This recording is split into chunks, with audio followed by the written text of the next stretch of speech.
The sun's rays filtered through the crystal-clear waters of Howe Sound, casting shimmering patterns on the ocean floor. Mark Anderson, a seasoned diver with over a decade of experience, plunged into the cool September waters off the coast of British Columbia, unaware that this ordinary day would change his life forever. Having completed hundreds of dives and captured thousands of underwater photographs, he thought he had seen it all. But nothing could have prepared him for what was about to unfold. The visibility was extraordinary, nearly 30 meters. Though the water was a brisk 12 degrees Celsius, it was as clear as glass.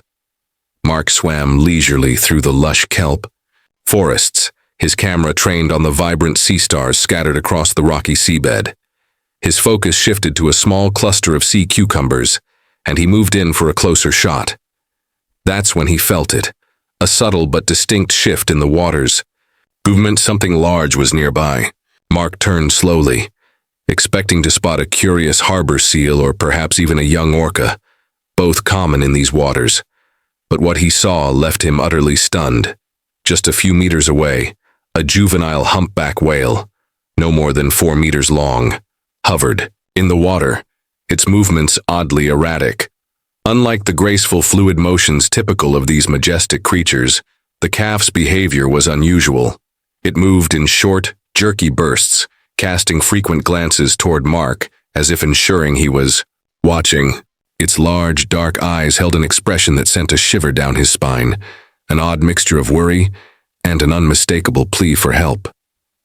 Mark instinctively switched on his camera, knowing such an up-close interaction with a wild whale calf was an extraordinary rarity. But the calf had no interest in being filmed. Instead, it swam closer, brushing past Mark with the tip of its massive fin before darting away, tracing a wide arc before returning.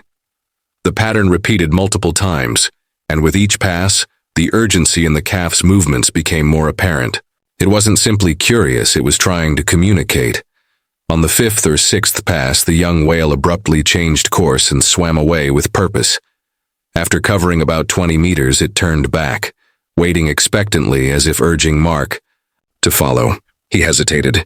Following a wild animal into deeper waters carried risks, but something about the calf's behavior, its insistence, its desperation, pushed him to act. He checked his air gauge and compass before cautiously following his unusual guide. They swam northeast, moving steadily farther from the coastline. The ocean darkened as they descended, the sun's rays fading with every meter. Every so often, the calf paused, allowing Mark to catch up and reaffirm that he was still following. Nearly 500 meters from his starting point, they reached a shallow underwater valley. That's when Mark's pulse quickened. He had found what the calf had been leading him to. Suspended almost motionless in the water was an enormous adult humpback whale, at least 14 meters long. Something about its appearance was deeply unsettling. From a distance, its body seemed covered in an unnatural grayish mass. As Mark cautiously approached, his stomach clenched. It wasn't algae or sediment. It was barnacles, but not the usual small colonies scattered along a whale's skin. This was different. Thick, crusted layers of barnacles encrusted nearly its entire body, some areas several centimeters deep. Only small patches around the eyes and blowhole remained clear. The calf swam close to the adult, likely its mother, and nudged her gently, as if pleading for her to move. But the massive whale barely responded, offering only a weak flick of her tail. Even through the water, Mark could see the uneven rhythm of her breathing. Without hesitation, he retrieved a titanium dive knife. From his belt, he knew that such an extensive barnacle infestation wasn't normal. Typically, a healthy whale's strong immune system prevented such parasites from spreading so aggressively. This whale was in trouble. Carefully, Mark began scraping away the hardened barnacle clusters. The work was painstaking. He had to be precise, ensuring he didn't damage the whale's sensitive skin while applying enough force to remove the stubborn incrustations. The calf remained close, circling anxiously, emitting low, haunting vocalizations that echoed through the deep. The mother, meanwhile, remained nearly motionless, her enormous eye occasionally blinking as Mark worked. After half an hour of effort, Mark had managed to clear an area no larger than a dining table, barely a fraction of what needed to be done. The whale's body was still weighed down by thousands of parasites. Mark's air gauge signaled he was running low, and he realized he couldn't do this alone. He had to get help. He quickly surfaced, memorizing his exact location. Climbing back onto his boat, his hands trembled as he reached for the radio. "Marine Mammal Rescue, this is Mark Anderson, certified diver. I'm about a mile northeast of Howe Sound's entrance. I've found an adult humpback whale in critical condition. Its body is almost entirely covered in barnacles. It's barely moving. There's a calf with it." Luckily, an experienced specialist picked up on the other end. They asked a few key questions: Mark's location, the whale's approximate size, and the extent of the barnacle infestation, and depth before informing Mark that a rescue team would arrive within the hour. That hour felt endless. Mark repeatedly dove down with his mask to check on the whales. The calf, as if sensing that help was near, had stopped its frantic circling. Instead, it stayed close to its mother, gently touching her with its fin every so often. Exactly 53 minutes later, a specialized marine mammal rescue vessel appeared on the horizon. Aboard were 6 professionals, 2 marine veterinarians, 3 rescue operations specialists, and a cetacean behavior expert. After assessing the situation, the team sprang into action. 2 divers descended with specialized equipment to remove the barnacles. Unlike Mark's basic knife, their tools were designed specifically for this: hydraulic scrapers that could dislodge the parasites without harming the whale's sensitive skin. The work was slow but steady, with the divers rotating every hour to conserve air. Mark, after receiving approval from the operation leader, joined them where he could. The calf remained nearby throughout, watching the process intently. When most of the barnacles had been removed, the veterinarians conducted a full examination. What they found was alarming. A small but unusual swelling on the whale's side caught their attention. Using portable ultrasound equipment, they performed a scan right there in the water. The results confirmed their fears. A foreign object was lodged in the whale's stomach. After a quick consultation, the team determined that emergency surgery was the only option. The whale was too weak to survive without intervention. The procedure was risky. Stress alone could be fatal in her condition. But time was running out. A special inflatable pontoon and a tugboat were deployed to transport the whale to shore. The calf never left her side, trailing the vessel by no more than a meter the entire journey.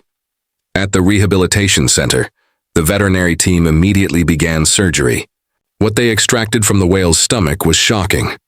A large piece of industrial fishing net, saturated with toxic chemicals. Lab tests confirmed the worst.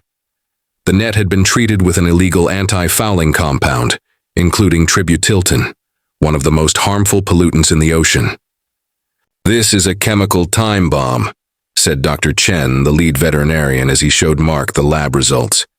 When the whale ingested this net, the chemicals started dissolving in her stomach acid.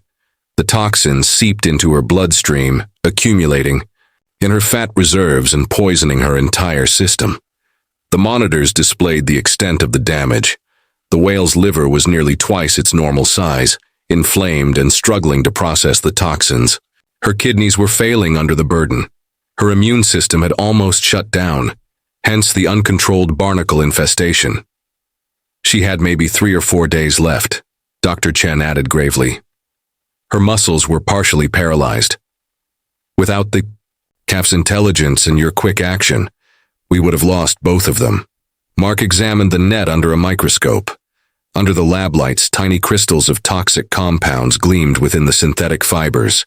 These coatings were banned in the early 2000s because of their extreme toxicity, explained a lab technician.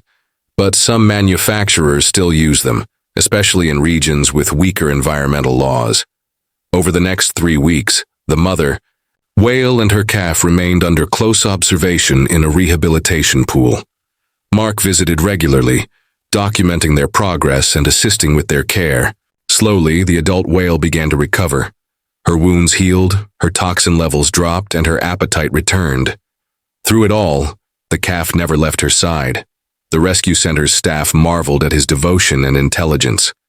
If he hadn't sought out help, we never would have known his mother was in trouble, they noted. By mid-October, the whale had fully regained her strength, and the decision was made to release them back into the wild. The day was bright and warm. Dozens of people gathered along the shore to witness the emotional moment. Mark, camera in hand, was on one of the escort boats, ready to capture it all. When the gates of the rehabilitation pool opened, the whales hesitated at first. They lingered near the entrance of the bay for several minutes, as if adjusting to the idea of freedom. Then, in perfect synchrony, the mother and calf dove together, gliding toward the open sea. Just when it seemed they were gone, both whales suddenly surfaced again. They turned back toward the shore, and one after the other, they breached, launching, almost entirely out of the water before crashing down with a resounding splash. To everyone watching, it felt like a farewell, a gesture of gratitude. Then, without hesitation, they swam north, beginning their long migration to their wintering grounds off the coast of Hawaii. In the months that followed, the story of their dramatic rescue spread widely, appearing in scientific journals and environmental publications. Researchers were particularly fascinated by the calf's remarkable behavior, actively seeking human help. Experts in cetacean intelligence noted how rare such incidents were, further proving the extraordinary cognitive abilities of these creatures. Mark remained invested in their fate. Before their release, the rescue team had attached special tracking tags to monitor their journey. The data confirmed that the pair had successfully reached the warm Hawaiian waters, where they reunited with a larger group of humpback whales. The following summer, something remarkable happened. Mark, who had since made a habit of diving in the same area, hoping for a reunion, spotted the unmistakable spouts of whales on the horizon. As he approached by boat, his heart pounded. He recognized them. The mother and her calf had returned to their summer feeding grounds, looking healthy and strong. The scars of their ordeal had all but faded, leaving only a faint mark on the mother's side, a subtle reminder of the surgery that saved her life. For nearly an hour, the whales stayed near Mark's boat, surfacing repeatedly as if greeting an old friend. The calf, now noticeably larger, swam even closer, gently brushing against the vessel with his fin. This rescue became more than just a success story. It was a testament to the deep connection between humans and the ocean's most magnificent inhabitants. Thanks to one man's compassion and the expertise of a dedicated rescue team, two extraordinary creatures had been given a second chance. For Mark, this experience was life-changing. He left his previous career and fully dedicated himself to protecting marine life, joining the same rescue organization that had helped save the whales. Now he regularly participates in rescue missions, working to aid other marine animals in distress. The photos and videos he captured during the rescue became an integral part of an educational campaign on ocean conservation, raising awareness about pollution and its devastating impact on sea life. Every year, when the humpback whales return to British Columbia's waters, Mark sets out to sea with renewed anticipation. He knows the chances of seeing his whales again are slim, but he never stops hoping. After all, this incredible experience taught him that miracles do happen, especially when it comes to the awe-inspiring world of humpback whales.